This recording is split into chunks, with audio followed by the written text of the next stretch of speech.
Hello students, welcome to my YouTube channel. দেখো, আমরা আজকে পড়ব নোট বই।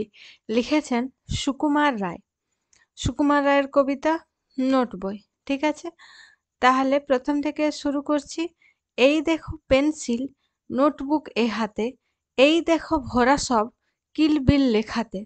ভালো কথা শুনি যেই চটপট লিখি তাই, ফড়িংয়ের কটা ঠ্যাং আরশোলা কি কি খায়। আঙুলেতে আঠা দিলে কেন লাগে চটচট, কাতুকুতু দিলে গরু কেন করে ছটপট। দেখে শিখে পড়ে শুনে বসে মাথা ঘামিয়ে নিজে নিজে আগাগোড়া লিখে গেছি আমিয়ে। কান করে কটকট, ফোড়া করে টনটন, ওরে রামা ছুটে আয়, নিয়ে আয় লণ্ঠন। কাল থেকে মনে মোর লেগে আছে খটকা, ঝোলা গুড় কিসে দেয়, সাবান না পটকা।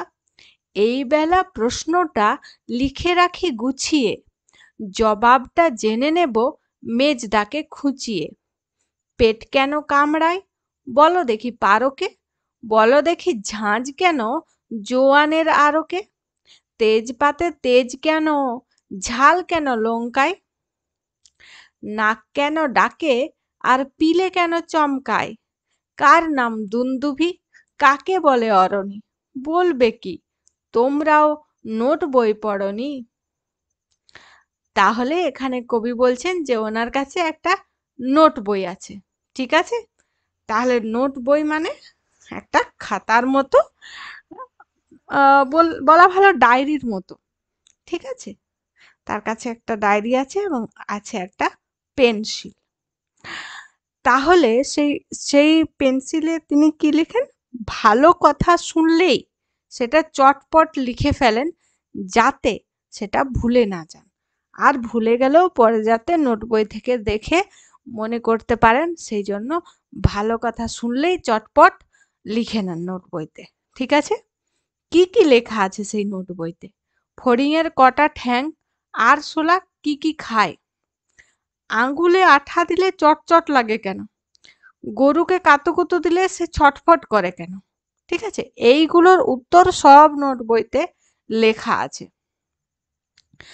বলছে সব কিছু দেখে শিখে পড়ে শুনে তিনি এগুলো আগাগোড়া নোট বইতে লিখে লিখে গেছেন।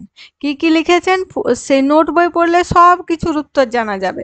ফড়িংয়ের কথা ঠ্যাং আরশোলা কি কি খায়, আঙুলে আঠা দিলে চটচট লাগে কেন, গরুকে কাতুকুতু দিলে ছটফট করে কেন। ঠিক আছে, আরো আছে, আরো অনেক কিছু লেখা আছে। কি কি লেখা আছে, কান কেন কটকট করে, ফোঁড়া কেন টনটন করে। ঠিক আছে, আহ তারপরে ফোড়া রামাকে বলছে লণ্ঠন নিয়ে আসতে। কাল থেকে মনে একটা খটকা লেগে আছে, সেই খটকাটা পরিষ্কার হলেই সেটা নোট বইতে লেখা হবে। কি খটকা আছে, ঝোলা গুড় কিসে দেয়, সাবানে না পটকাতে।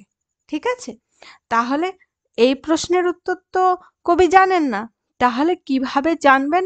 প্রশ্নটা এখন নোট বইতে লিখে রাখছেন, পরে জবাবটা মানে উত্তরটা মেজদাকে খুঁচিয়ে খুঁচিয়ে, বলো না মেজদা, বলো না মেজদা, এরকম খুঁচিয়ে খুঁচিয়ে জেনে নেওয়া হবে। পেট কেন কামড়ায় বলো দেখি পারোকে, তার মানে তার প্রশ্নটা লেখা আছে যে পেট কেন কামড়ায়, কিন্তু উত্তরও লেখা আছে। এবার তোমাকে জিজ্ঞাসা করছে যে তুমি কি পারবে বলতে পেট কেন কামড়ায়। আর কি কি আর কি কি জিজ্ঞাসা করছেন, জোয়ানের আরকে ঝাঁঝ কেন, জোয়ান খেলে ঝাঁঝ লাগে না, তো কেন ঝাঁঝ লাগে। তেজপাতে তেজ কেন, আর লঙ্কায় ঝাল কেন, নাক কেন ডাকে, পিলে চমকায় কেন, দুন্দুভি কাকে বলে, আর অরণি কাকে বলে। ঠিক আছে, কি করে বলবে? এই সবের উত্তর জানতে গেলে তো নোট বই পড়তে হবে। এগুলো তোমাদেরকে বলছেন কবি, তাহলে তোমরা যদি নোট বই পড়তে তাহলে এইসবের উত্তর জানতে পারতে।